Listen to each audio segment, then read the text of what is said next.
Hey guys, welcome back to Fur-rolic. For those of you who don't know me, my name is Carrie. Thank you for coming to check out my Fur-rolic channel. So, right now what we have today is the first video in a 4-part Valentine's Do-It-Yourself series. Today we are going to be making a do-it-yourself super nutritious dog food topper. Some of the items that you're going to need, so you better run to your pantry and go get those, is going to be a butternut squash, an acorn squash. We also need a sweet potato. You can really use any size. I kind of went for a medium-sized one. You're also going to need a half cup spinach, a half cup of frozen or fresh blueberries. I'll leave it up to you. And then a tablespoon of honey. So go grab your stuff. Let's head to the kitchen and get cooking.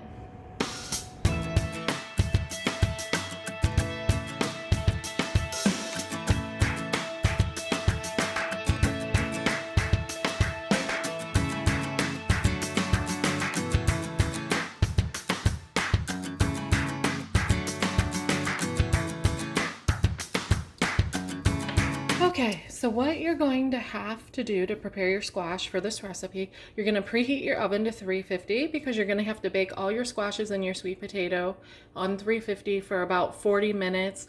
Sometimes a little bit longer depending on if you had managed to pick up a bigger squash. But what you want to do first is you want to cut them in half.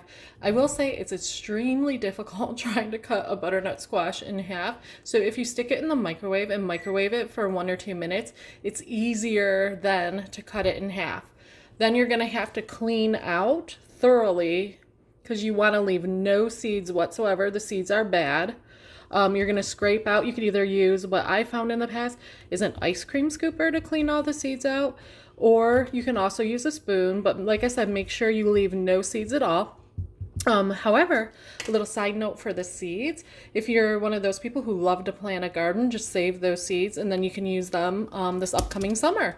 So let me get that oven preheated to 350. Let me finish cleaning out all my squashes. We're going to throw those in there and we're going to let it bake, like I said, for 40 minutes. So while I'm waiting for the squashes, they are almost done. I am going to introduce you guys to my co-cooks today. We have Talon and we have Shasta. Oh, are you going to show off? Are you going to show off, Talon? I bet you can't wait to try some of this. Is that your ball? Hi, Shasta. What you doing, big guy? Are you waiting patiently? Yes, you are. You're being good. Hey guys, so right now the squash is out of the oven and it's cooling down. I did want to say a couple things though in between. One, I'm adding a disclaimer. Make sure the squash cools down. Before you start cutting it and touching it, you don't want to burn your hands because that will happen. Two, this is not a nutritionally balanced recipe. It's not to be fed as a meal. It's to be fed only as a topper in addition to the kibble or whatever else you're feeding your dog. And then 3, please subscribe to my channel down below. I am a new channel and I am trying to grow, but I can't do that without your help. So if you hit subscribe, you're not going to miss out on any more of the videos that I'm going to be posting, especially because I do have 3 more videos to this Valentine Do-It-Yourself series. We have 2 Valentine's Day treat do-it-yourself videos, and we have a do-it-yourself craft project that you can do with your fur baby that you don't want to miss out on. Okay, so now that things have cooled down a little bit, let's start mixing up our topper. So let's talk a little bit about what we're putting inside our food. We're going to start with the sweet potatoes first because, you know, why not? So what is sweet potatoes good for? Sweet potatoes are great because they help support a healthy digestive system due to their high fiber content. They are also low in fat, especially if you have a dog who you're trying to get to lose a pound or 2. And then they contain essential vitamins, and those vitamins are B6, C, and A. And then when you get to your squashes, the squashes are just as healthy, right? So the primary vitamin that is offered in the squashes is going to be your vitamin A. That is an essential element for the immune system health.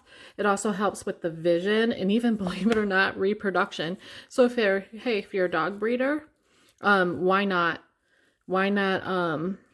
add this as a topper? If anything, you'll get more puppies.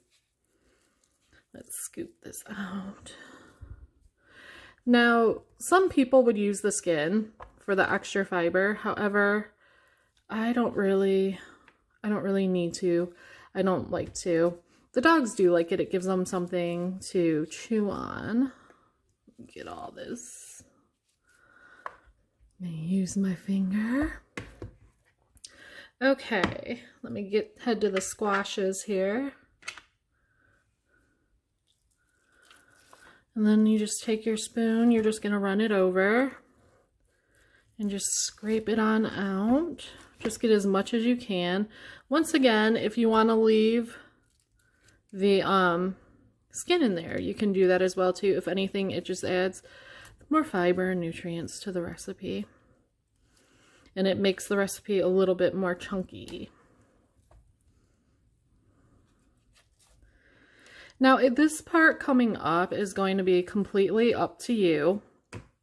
You can either really mash this and make it like a mashed potato texture, or you can just barely kind of give it a couple mixes to leave it a little bit more chunkier. My dogs tend to like it a little bit more on the chunky side.